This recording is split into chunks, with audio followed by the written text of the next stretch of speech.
just thinking about it, and one of my hobbies is art in general, but painting, resin crafts, and I used to do a lot more than I do now, like, my blonding and whatnot. Photo arts is really kind of, that's, I put a lot of focus and effort into that. But, I know how people are with Pinterest and with, seeing things, and they're like, oh, I bet I can do that, or oh, this, that, and the other. And, there are some easy techniques, and, but you gotta remember, you guys, that Pinterest makes like everything, and TikTok makes everything look quick and easy, all right?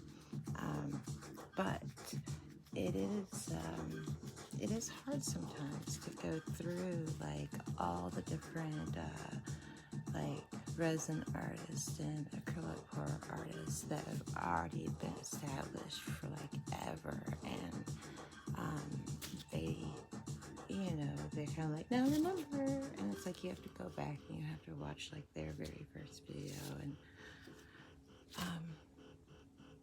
so I don't know. I'm just I'm a newbie. I've been pour painting, and I've been artsy like my entire life, but I've just gotten into the pour painting and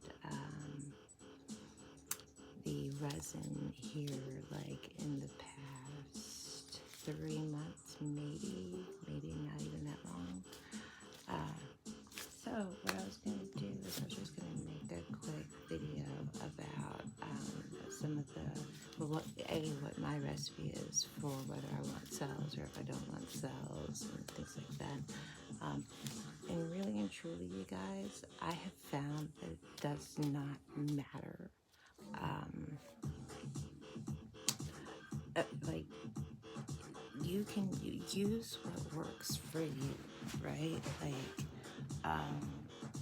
but so I use the Floetrol, right?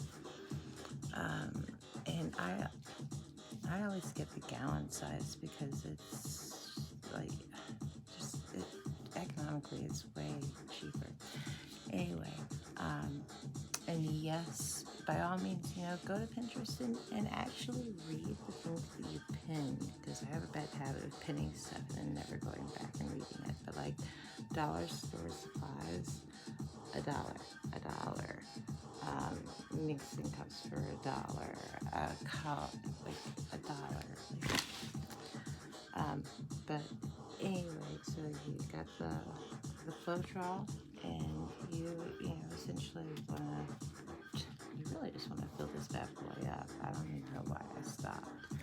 A trick that I don't know how many of you have caught on to yet, but this stuff sometimes gets lumpy, and it's a pain in the ass. Luckily, it never happened with me because I actually I read that before I started using it. But take a piece of old pantyhose or whatever, and then like a really small rubber band, and then it just I hate to only open it, and it just comes right on out, right? And then so I use just a touch of it's Liquitex, it's the gloss pouring medium. They also have a luminescent one that I want to try because apparently it makes your paints kind of pearly. I haven't used it yet though. But you don't even use that much. Like, I've already put some in because I had some before, but like, seriously, that's enough. And then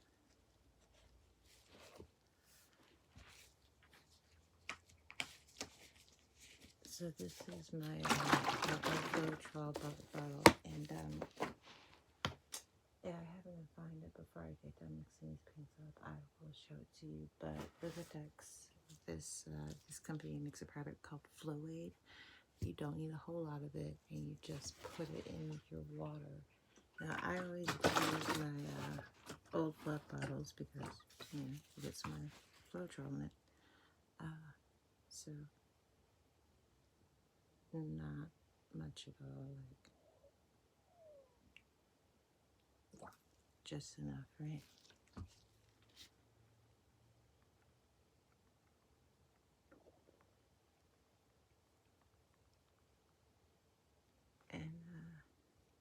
And that's it. And so, like, again, I'm just starting out, so I'm still like buying stuff because I'm a firm believer that if you try something, always like, I have a lot of these. Now, some of them aren't all these cheap Craftsmart paints, but this is what I started with. I started with glue because I'm not going to spend a whole lot of money if it's something that I can't even, you know, somewhat do, right?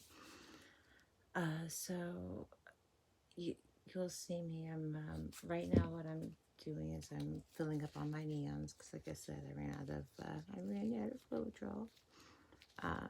But I've got these Artist Loft, and I really actually like Artist Loft. They're a pretty good. They're pretty good paint. So I've got this, and then I've got my mixture of Floetrol and Liquitex acrylic gloss medium, a little bit of water, and some Liquitex fluid. And so that's it for right now. And then I want to kind of show you my setup and how I get everything like ready to go. All right. So I guess welcome all beginners, and you know, hopefully we all maybe can learn something from one another if you happen to catch my video and catch any of my projects, and some of them are awful fails, like especially resin. I don't know how many of y'all try to work with resin, but it is so not as easy as it seems. But anyway, that's for another video. Thank you guys for watching, and like I said, I literally will be almost right back with my paint setup.